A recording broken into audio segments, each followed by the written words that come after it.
siku ya leo. Gerorande rwawe ngo wakoze kuza guterana uyu munsi wa none.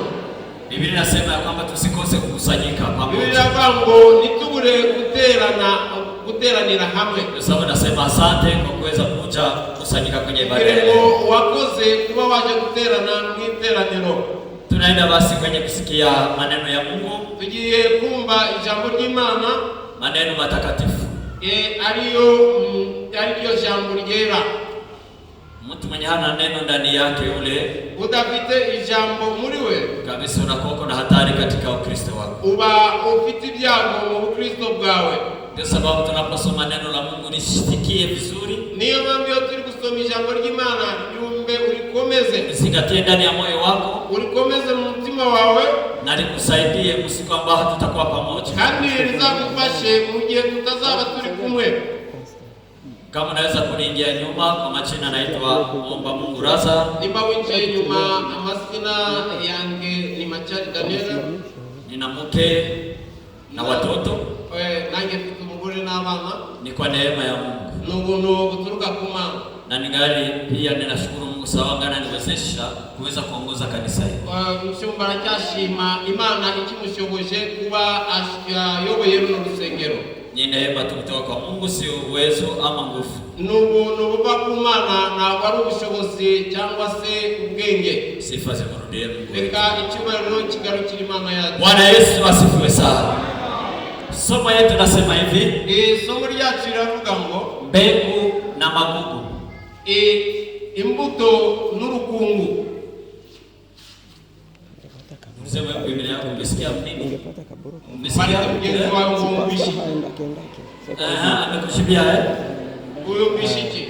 Somo yetu ya leo inasema somo ryacu riravuga ngo mbegu na magugu. Imbuto n'urukungu. Bwana Yesu asifiwe sana. Amen. Tutafunga Biblia zetu. Tunafungura Biblia zacu. Tuende kwenye kitabu ya Mathayo. Turebe mu kitabu cha Mathayo 13 ibice 13 mstari wa 24 hadi 23. 24 kugeza kuri 30.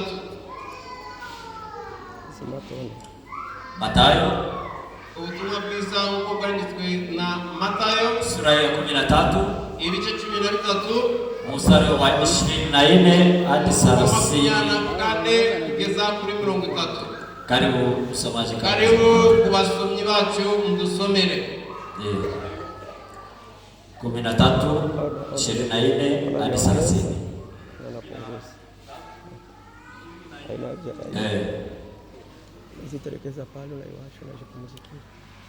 Tasoma Mathayo 13:24 hadi 30 kwa jina la Yesu Kristo. Amen. Akawatolea mfano mwingine akisema, ufalme wa mbinguni umefanana na mtu aliyepanda mbegu njema katika konde lake. Lakini watu walipolala, akaja adui yake akapanda magugu katikati ya ngano, akaenda zake. Baadaye majani ya ngano yaliomea na kuzaa, yakaonekana magugu. Watumwa wa mwenye nyumba wakaenda wakamwambia, Bwana, hukupanda mbegu njema katika konde lako? Limepata wapi basi magugu? Akawaambia, adui ndiye aliyetenda hivi. Watumwa wakamwambia, basi wataka twende tukayakusanye? Akasema, la, msije mkakusanya magugu na kuziongoa ngano pamoja nayo. Viacheni vyote vikue hata wakati wa mavuno, na wakati wa mavuno nitawaambia wavunao, yakusanyeni kwanza magugu, muyafunge matita mkayachome, bali ngano ikusanyeni ghalani mwangu. Ni neno la Bwana. Amen. Karibu kwa wengine. Tunasoma tumeuliza katika Mathayo 13:24 hadi 30. Mutwe uravuga ngo umugani w'urukungu mu masaka sobe n'izina rya Yesu. Ubwo abacira umugani aravuga ati ubwami bwo mu ijuru bugereranywa n'umuntu wagize imbuto nziza mu murima we. Nuko abantu basinziriye, umwanzi araza abika urukungu mu masaka aragenda.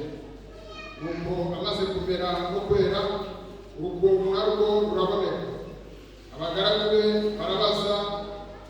babaza umutware bati, mutware, ntitwabize imbuto nziza mu murima wawe, none urukungu rurimo rwavuye he? Ati, umwanzi we wagize ati. Abagaragu be baramubaza bati, noneho urashaka ko tugenda tukarurandura? Nawe atoya, ahari nimurandura urukungu murarurandurana n'amasaka, mureke bikurane zombi, bigeze igihe cyo gusarura. Nisarura nzabwira abasaruzi nti, mubanze muterane urukungu muruhambire imitwaro mutwikwe, maze amasaka muyahunike mu kigega cyanjye ijambo ry'Imana.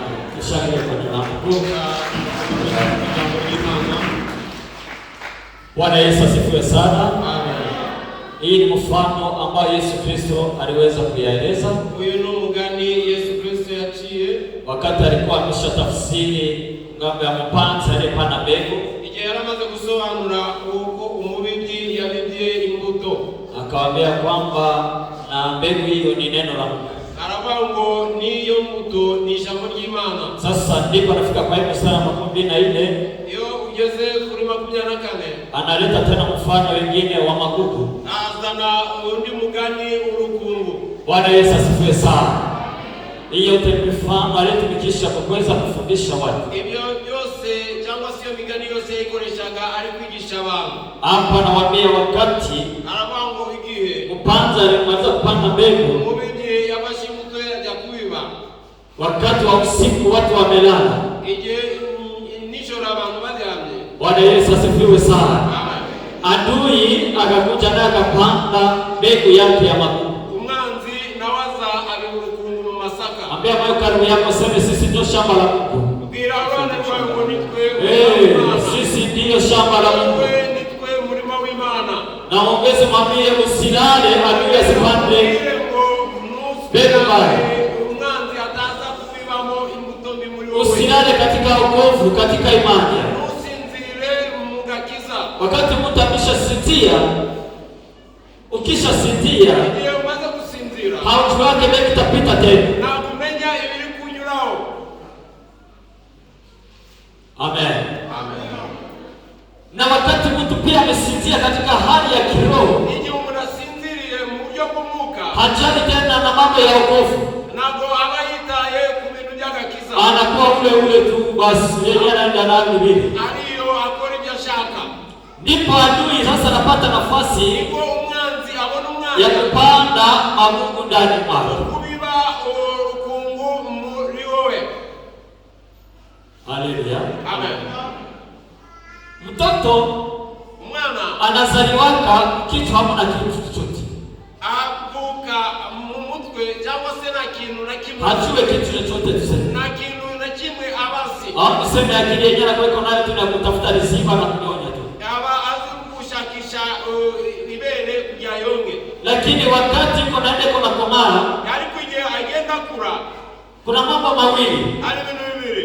Kitu cha kwanza ni kuona, ikiambere no kureba, na wakati ameona tayari picha yenye anakokota bila ameona vinaingia ndani ya kichwa yake. Ndio alebye iyo shusho rikaza rikajya mu mutwe we.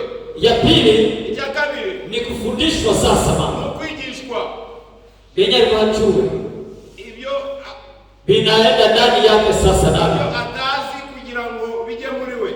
Bwana Yesu asifiwe sana. Ndio mtu anakomaa sasa naenda iko na kamata benye aliona ndio na kutenda matendo, akapata bila ya yigishijwe akabishira mu bikorwa. Benye aliona na benye alifundishwa anatia katika hali ya matendo. Ibyo yabonye nibyo yumvishe akabishira mu bikorwa. Bwana Yesu asifiwe sana. Amen. Sababu mara nyingi wa mama, ndio mambo keshi wa mama, nyinyi ndio mnakuwa na watoto siku nyingi. Ni mwewe mugira umwanya mwishi wo kubana n'abana.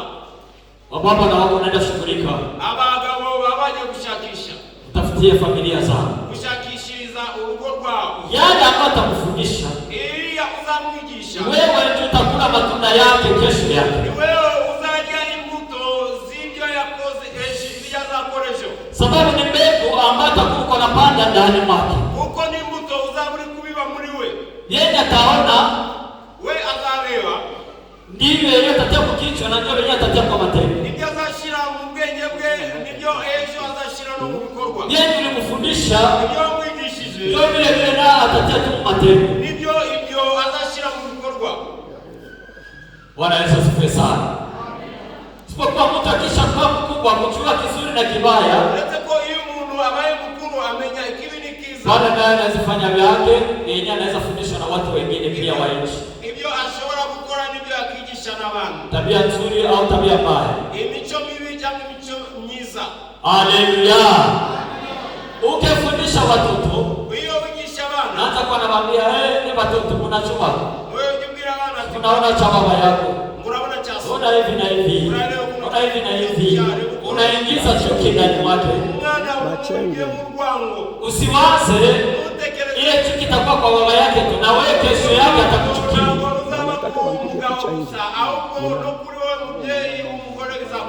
Sababu ndio mbegu iliyopanda ndani mwake. Unaanza kuongea na mtoto hasikii. Namwambia fanya mambo haya, hakuna ndani mwake, hakuna mbegu ya upendo iliyopanda ndani yake. Aanze kukupenda namna gani na tia ndani mbegu ya kupenda. Bwana Yesu asifiwe sana. Twende kwenye Mwanzo 3:1-7.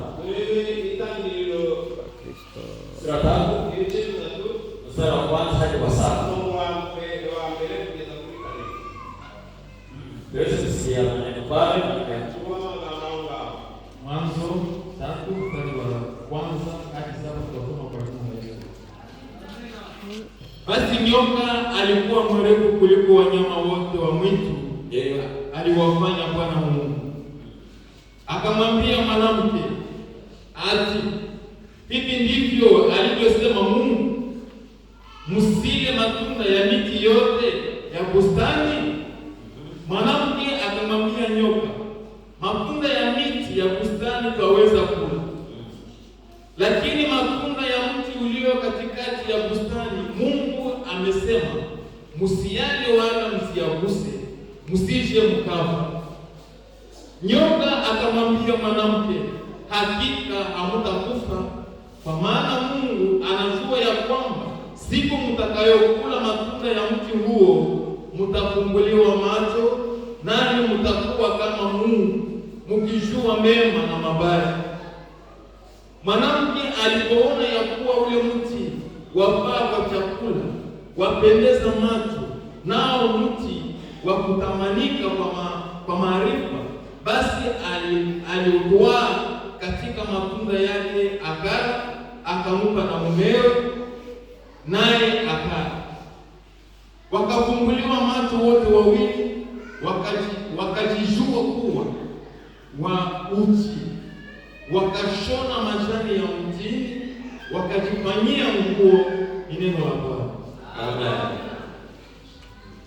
Somo la kitabu chetu ndicho sawa hivi. Amen. Inzoka yarushaga uburiganya inyamaswa zo mu ishyamba zose Uwiteka Imana yaremye. Ibaza uwo mugore iti, nukuri koko Imana yaravuze iti ntimuzarye ku giti cyose cyo muri iyi ngozi? Uwo mugore arayisubiza ati, imbuto z'ibiti zo muri iyi ngozi twemererwa kuzirya, keretse imbuto z'igiti kiri hagati y'ingozi, nizo Imana yatubwiye iti, ntimuzazirye, ntimuzazikoreho utazapfa. Iyo nzoka ibwira umugore iti, gupfa ntimuzapfa, kuko Imana izi yuko ku munsi mwasiriyeho amaso yanyu azahweza, mugahindurwa y'Imana, mukamenya icyiza n'ikibi. Uwo mugore abonye yuko icyo giti gifite ibyo kurya byiza kandi ko ari icy'igikundiro kandi ko ari icyo kwifuriza kumenyesha umuntu ubwenge, asoroma ku mbuto zabyo arazirya, ahaho n'umugabo we wari kumwe nawe arazirya. Amaso yabo bombi araweza, bamenya yuko bambaye ubusa, badoda ibibabi by'imitsini biremeramo ibicocero n'ijambo ry'Imana. Amen. Bwana Yesu asifiwe sana. Tumesikia usomi wa neno la Mungu. Kitu ambacho nimependa kusema niweze kukuelezea ama kukumbusha mahali hapa, ni wakati Mungu alipoumba Adamu na mkewe pia, yaani Eva. Mungu alipanda mbegu ndani mwao, yaani maneno aliyoongea pamoja nao ilikuwa mbegu ambayo amepanda ndani mwao, ya kuweza kuwaonesha utiifu, wawe na utiifu, ya kuweza kuheshimu, ya kuweza kukumbuka yale ambayo walizungumza pamoja nao. Ndiyo maneno matatu ambayo Mungu alikuwa ameongea pamoja nao. Sasa akaweza kuambia hii miti yote mnayo katika shamba hili la Edeni ni matunda mazuri, mwaweza kula, lakini kuna mti mmoja tu ambao nimewakataza msikule. Mungu alikuwa akiongea na Adamu. Bwana Yesu asifiwe sana. Na Adamu akasikia vizuri, na wakakula matunda mengine. Imefika wakati adui wa Mungu, yaani ndio Shetani, huyu ndio mpinzani wa Mungu, akaleta upinzani wake. Biblia inasema ya kwamba akaingilia kwenye nyoka sababu ilikuwa mwerevu.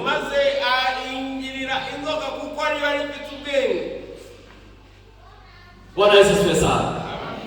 Shetani hawezi kuingilia mtu mwenye hana akili. Hawezi kuingilia mpumbavu pale. Anatafuta yule mwenye ana akili zaidi, mwerevu yule, cho apitie ndani. Bwana Yesu asifiwe sana. Aweze kumwangusha zaidi. Kapitia katika nyoka, tayari nyoka anakuja kuongea na Eva. Maneno yaliyopandwa na Mungu, Shetani amekuja kufanya nini? Kuiharibu sasa.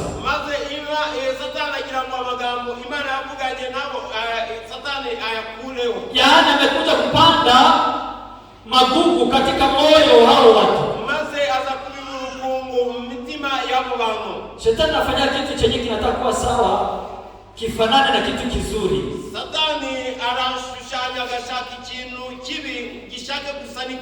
Ukienda uza vitu, iwe viatu, iwe manguo, iwe masimu, kuna original na kuna kichukuru, lakini vyote vinafanana. Lakini watakwambia wewe mwenyewe utachagua. Pesa hazilingani, za kununua vile vitu vinafanana, lakini hawezi kudumu sawa sawa.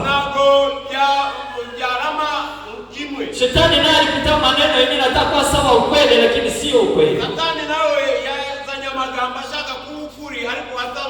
Mungu aliwaambia nini? Eti mngekula kwa matunda mtakufa. Hapana. Ni kusema msifanane na yeye. Msikuwe na akili kama yake. Msikuwe na uwezo na yeye. Bwana Yesu asifiwe. Mwanadamu akasema. Kwa sababu na sisi tunapenda vizuri. Na tunapenda tushikie juu. Magugu tayari kaota. Na ikazaa matunda. Matunda waliokula Adamu na Hawa. ni kifo ambacho Mungu alikuwa aliwaambia mkikula kwa matunda haya kukufa mtakufa. Sababu ya kutokusikia kifo kikaingia. Wakakula matunda ya nini? Ya magugu waliyopanda ndani yao. Mungu atusaidie sana. Bwana Yesu asifiwe sana. Ndipo Yesu sasa naye anatoa mfano wa hii magugu. Nawe chumugani urukungu. Mpanzi alipanda mbegu. Umubiti yabibye imto. Walipolala igihe basinzi. Usiku adui akakuja naye akapanda magugu. Umwanzi araza atabiba urukungu. Wanafunzi ambao walipotembea na Yesu Kristo, asubuhi wanaona imeota sasa, imeota. Kama ni mtama iliota, kama ni ngano iliota. Lakini walipotazama vizuri, wakasema mbona tuko naona kuna wengine havifanani, mbona havifanani? Majani ya mtama na ya magugu tuko naona havifanani.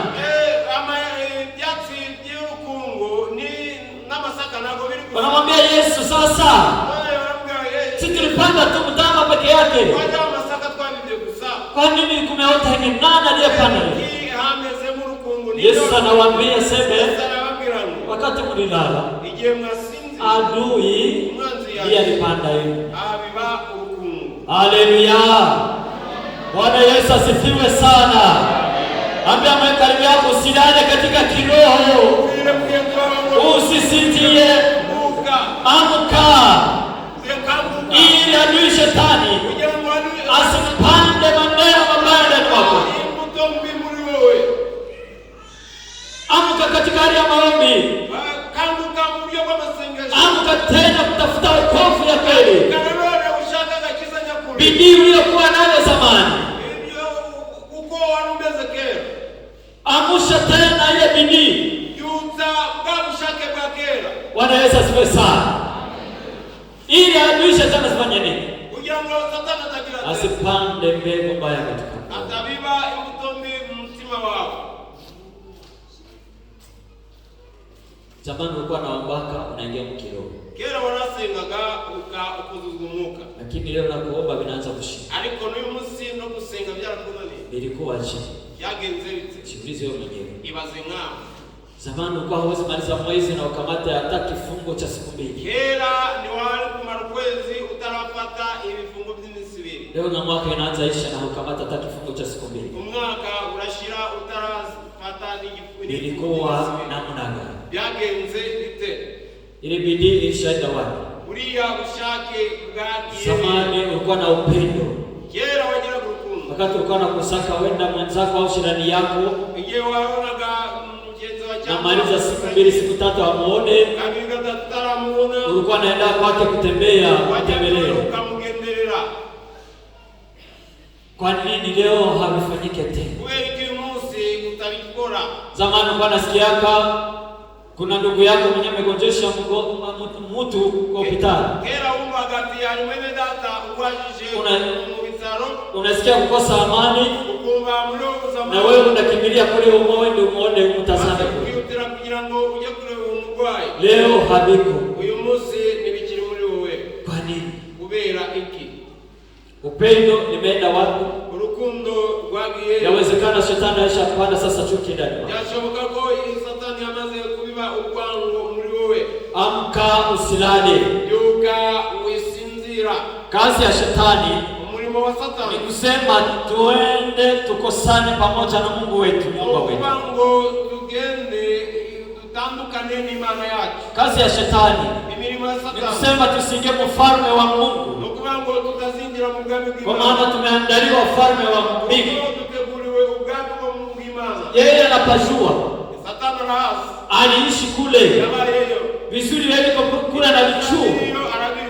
Na ndio sababu hazikutakia na wewe kule matunda ya mbinguni. Wewe uishi mahali pazuri, sababu yeye hana neema tena ya kuingia kule. Bwana Yesu asifiwe sana. Haleluya. Tunaendelea basi kwenye Wagalatia. Hapa tunaenda kuona sasa pia matunda ambayo tunayozaa ndani ya mioyo yetu.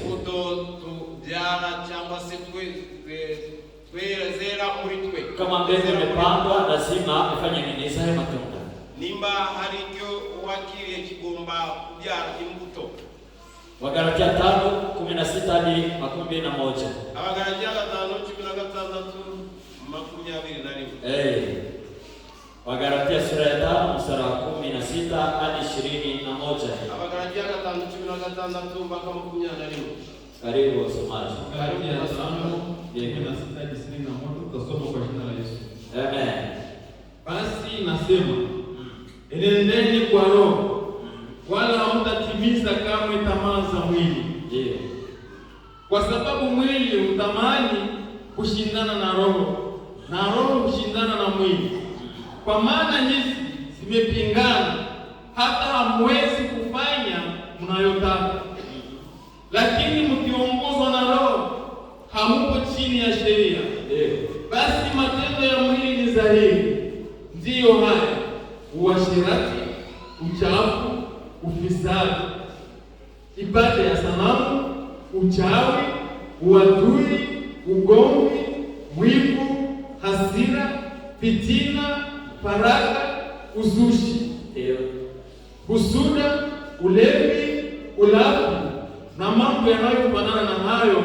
Katika hayo nawaambia mapema, kama nilivyokwisha kuwaambia, ya kwamba watu watendao mambo ya jinsi hiyo hawataurithi ufalme wa Mungu. Amen. Amen. Karibu kwa mbele. Some wa Galatia kwa Paulo andikira Galatia igice 5:16 kugeza 22. Some mu izina rya Yesu. Turavuga ngo imirimo ya kamere n'imbuto z'umwuka.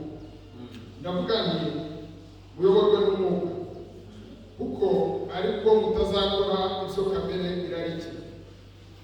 Kuko kamere irarikira ibyo umwuka yanga, kandi umwuka yifuza ibyo kamere yanga, kuko ibyo bihabanye. Nicyo gituma ibyo mushaka gukora atari byo mukora. Ariko niba muyoborwa n'umwuka, ntimuba mugitwarwa n'amategeko. Dore imirimo ya kamere iragaragara n'iyi: gusambana, no gukora ibiteye isoni n'iby'isoni, no gusenga ibishushanyo, no kuroga, no kwangana, no gutongana, n'ishyari n'umujinya n'amahane, no kwitandukanya, no kwirema ibice, no kugomanwa, no gusinda, n'ibiganiro bibi n'ibindi bisa bityo. Ndababwira hakiri kare, nk'uko nababwiye kera, yuko abakora ibisa bityo batazaragwa ubwami bw'Imana. Amen. Amen. Naweza tushangilie wasifanye dhambi. Bwana Yesu asifiwe sana. Amen. Hii maneno ambayo waliweza kushauria Wagalatia. Magambo ni Paulo waingira kinama Wagalatia. Paulo akapenda kuonesha ya kwamba Paulo ataka kubereka yuko kama kuna magugu ambayo yamepandwa ndani ya moyo wa mtu, nimba hali urukungu rwabwe mtumu, lazima izae sasa matunda. ngomba ijale imbuto. Na matunda ya shetani ambayo yanataka watu wazae ndiyo haya sasa. Kama imbuto satani ashaka abantu babyara. Kuna maisha ya kiroho na maisha ya kimwili au ya kidunia, niseme hivi. Kuna mambo ya mbingu na mambo ya dunia. Yote tunayoona kwa matunda sasa. Kuna wale walio kwenye msala kwenda mbinguni, na wengine wako katika hali tu ya kidunia. Hawataki mambo ya mbingu. Tutawajua namna gani? Kwa sababu ya matunda wanayozaa sasa. Mwenye yuko ndani ya mbingu anajifanana, na mwenye yuko duniani naye anajifanana. Wote tutawajua kwa matunda watakayozaa. Bwana Yesu asifiwe sana. Kuna matunda ya utamu na matunda machungu. na matunda ya kuweka na matunda ya kutupa.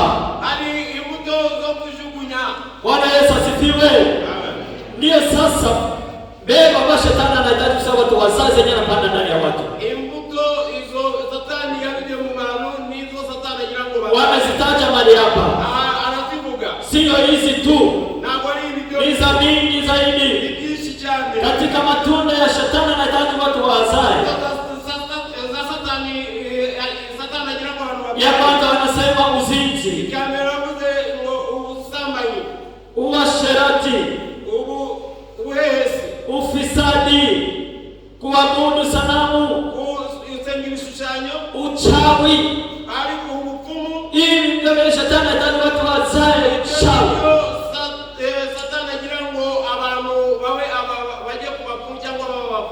Wachawi hawana huruma. Kisema wafumu au warozi hawakuwa na huruma.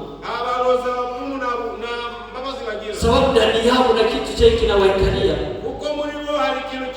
Shetani anaikana ndani ya moyo wao. Mchawi akizaa mtoto, angali mdogo mubebe wanamchanja kasire dawa sana. Anaanza mchawi na angali mtoto mchanga. Ndio unaweza kuona watu wako katika hali ya maombi, moto inawaka. Nasema maombe hapa, kuna katoto kachawi. Najiuliza katoto kalianza mchawi siku gani? Alifundishwa siku gani? Kumbe walimchanja wakamtanga. Shetani anaanza kutumikisha na bila kujua. Haleluya. Na unaweza kuwa mtu mkubwa na wewe. Kaingia kwa maombi wanaanza kutaja hapo siri habari. Usiuliza nini tokea wapi? Hawa watumishi walishachanganyikiwa. Bongo yao kabisa. Kwa kweli mimi sijui mimi. Na sijaribu sana. Kumbe wazazi yako walitia zile mbegu zao za kichawi bila kujua. Ndio sababu kama umeokoka, okoka vizuri. Usiache hata msisi hata kidogo. Ili ile vitu ambao pepo za kishaba ama kifamilia zilikuingiza ndani. Yesu Kristo apate jinsi atakata kitofu chako na kifamilia kile. Lakini kama haokoke vizuri, lazima tutatembea mahali hapa bila kujua. Yesu anasema wachawi hawana huruma. Hiyo yote ni matunda ambayo shetani anahitaji kusema watu wapate kuzaa. Anahitaji watu wawe waadui. Anahitaji watu wazae ugomvi. Anahitaji watu wawe na matunda ya wivu. Watu wawe na hasira. Kuna watu wanakutanaka iko na hasira siku zote. Hawezi kucheka. Hata walete vya kuchekesha yeye hawezi kucheka. Ndani yake uko mbegu. Bwana Yesu asifiwe sana. Shetani alishaingiza hasira ndani yake. Uchoyo. Uchoyo ndani mbegu ya shetani sio ya Mungu. Mabishano. Kidogo tuwe tuko na mabishano na wenzako. Mabishano. Hakuna kizuri cha hiki na kufurahisha. Familia wewe wa mabishano tu. Kwa nini? Ni mbegu ya shetani ambayo iko ndani. Kama unasikia vitu vya namna vile tuko nasema viko ndani yako. Ambia Mungu akusaidie. Ile mbegu ya magugu ambayo iko nazaa matunda ya namna vile. Mwambia Yesu uongoe sasa magugu haya ndani mwako. Yasizae tena matunda ya namna hiyo. Bwana Yesu asifiwe sana. Mafarakano pia. na ushuhuda na ulevi na ulafi pia. Bwana Yesu asifiwe sana. Hiyo yote ni shetani ambaye amepanda katika moyo wa watu. Na ndio anahitaji kusema watu wazae sasa ndani yao. Watu wote hawatende walevi. Na mbingu hakutaingia mlevi. Mbingu hakutaingia msherati. Mbingu hakutaingia mtu wa vita. Kama ndani ya moyo wako unasikia ni vita ziko ndani siku kwa siku, wewe tayari unaelekea kuzimu, haukuenda mbinguni. Sababu shetani ndiye anashaka tena vita mbinguni. Lakini mwisho alitupa wapi? Kuzimu. Mbingu hakuna vita. Mbingu hakuna wachoyo. Mbingu hakuna watu wa wivu. Mbingu hakuna watu wa vita. Hakuna mabishano. Yaani matendo ya watu wenye wanaenda tena.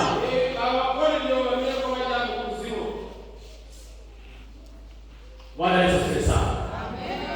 Kama ndani yako unasikia hivi tulikuwa nasema hivi. Mwambie Mungu leo.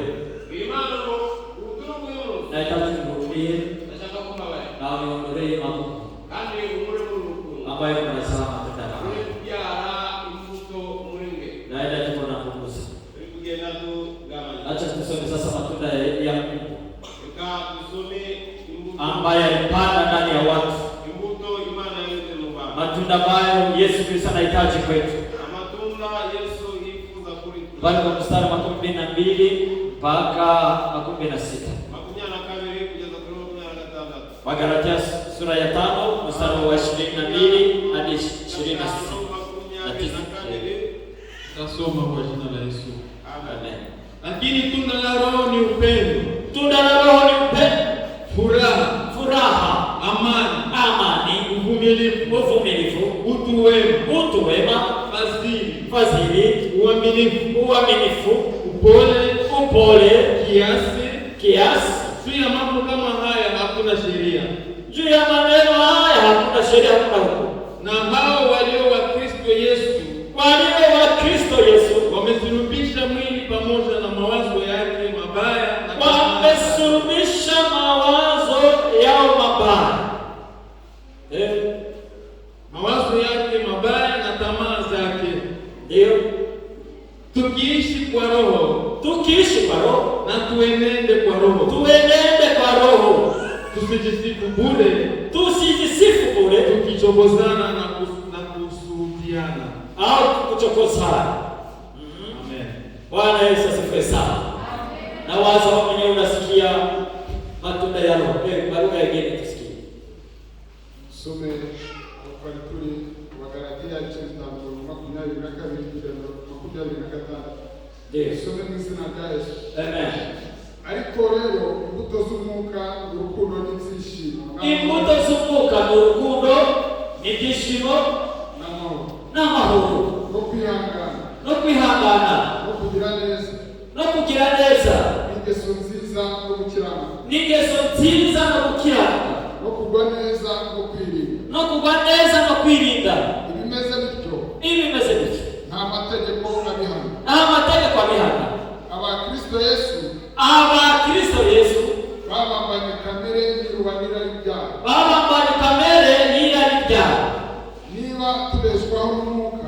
Niba tubeshwaho n'umwuka tujye tuyoborwa n'umwuka. Twe kwifata uko tutari, kwenderanya kandi tugira amahane ijambo ry'Imana. Tushangilie kwa neno la Mungu. Amen. Ndio matunda ambayo Yesu Kristo anahitaji tuzae ndani.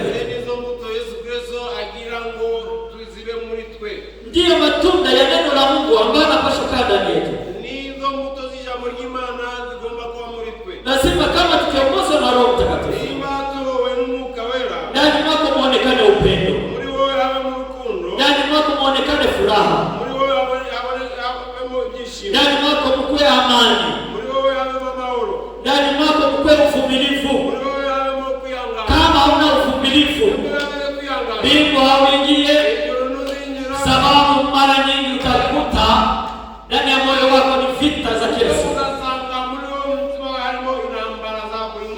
ukiwa na uvumilivu, lazima utashinda na utaingia katika ufalme wa Mungu. Mbingu itaingia kwa wenye nguvu na wavumilivu. Mbingu itaingia kwa watu ambao wana wema, ambao wana fadhili, ambao ni waaminifu, wale ambao ni wapole. Bwana Yesu asifiwe. Lazima tuwe wapole mbele za Mungu. Haya matunda yakiwa ndani yako, ndio ya kwamba juu yako hakuna hukumu. Lakini kama haiko, sema mtakuwa mahivi ili tulianzi yako mbele. Hizi matunda za shetani ndio zitakuwa ndani yako. Kama hamna matunda ya Kikristo, ni kusema mtakuwa matunda ya kishetani, na Mungu hataki vile. Ndio sababu aliweza kuwashauria kama sisi tulipanda mbegu nzuri, lakini adui akaja kapanda mbegu. Ni wewe kuchunguza ndani ya maisha yako. Ndani mwangu mna mbegu gani? Ndani mwangu na zaa. Mna upendo ama mna chuki? Mna wivu ama mna vita? Jichunguze ndani ya siku ya leo, upate kujua kitu utaomba na Mungu apate kusaidia, akupe kukuwezesha. Kama ni magugu yaondoe, kama ni mbegu nzuri ziendelee kuzana kukomaa zaidi. Na hivi ndio wenye watoto yetu wanapaswa kuliti. Yenye utakuwa ndani yako ndio yenye watoto wako nao wataliti. Bwana Yesu asifiwe sana. Mungu atusaidie. Linda kipawa ambacho ulipewa na Mungu. Linda imani kwako. Kuna kipawa ambacho Mungu alikupatia. Kuna zawadi ambayo tumepewa ya bure. Bwana Yesu asifiwe sana. Unaijua ile zawadi ambayo Mungu alikupatia? Acha tusome pale kwa Efeso 2. Mnade hadi 10. Nauza mstari 2 pale. Na tuko nafungia pale. Kama uliponyoka ya kwanza, sikiliza hili basi, usirudi bure. Waefeso sura ya 2 mstari wa 8 hadi wa 10. Waefeso sura ya 2 mstari wa 8 mpaka wa 10. Karibu wasamaji wetu. Ndio, Waefeso 2 mstari wa 8 hadi 10, tutasoma kwa jina la Yesu. Amen. Kwa maana tumeokolewa kwa neema. Kwa maana tumeokolewa kwa neema, kwa njia ya imani, kwa njia ya imani, ambayo hiyo haikutokana na nafsi zenu, ambayo haikutokana na nafsi zenu, ni kipawa cha Mungu. ni kipawa cha Mungu, Wala si kwa matendo, wala si kwa matendo mazuri. mtu awaye yote asije akajisifu. Mtu yeyote awaye asijisifu, Maana tu kazi yake tuliumbwa katika Kristo Yesu tutende matendo mema, ambayo tokea awali Mungu aliyatengeneza ili tuenende nayo neno la Bwana. Amen. Karibu kwa lugha yake. Some kwa Efeso 2 murongo wa 8 kugeza kwa 10. Ndio. Some mu izina rya Yesu. Amen. Mwakijwe n'ubuntu kubwo kwizera. Mwakijwe kubwo kwizera. Ibyavuye kuri mwe. Byavuye kuri mwe. Ahubwo ni impano y'Imana. Ahubwo ni impano y'Imana. Agakiza ufite ni uzi kufite agakiza kanyako.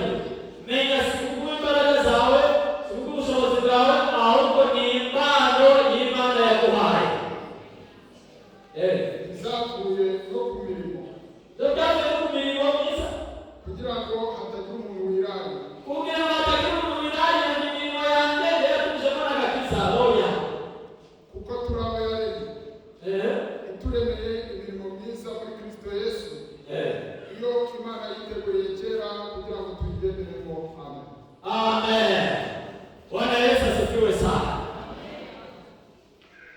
Tumesikia maneno ya Mungu. Tumesha magambo ya imana. Yohana anasema kwenye Ufunuo, Yohana wenye masikio na wafanye nini? Abafite amatwi yo kumva. Wenye masikio wafanye nini? Aliye na masikio alishasikia. Ufite amatwi yumvise. Mwenye kuwa na masikio hakusikia hapa. Amatwi na yumvise. Ataendelea kwa vile tu na hatasikia.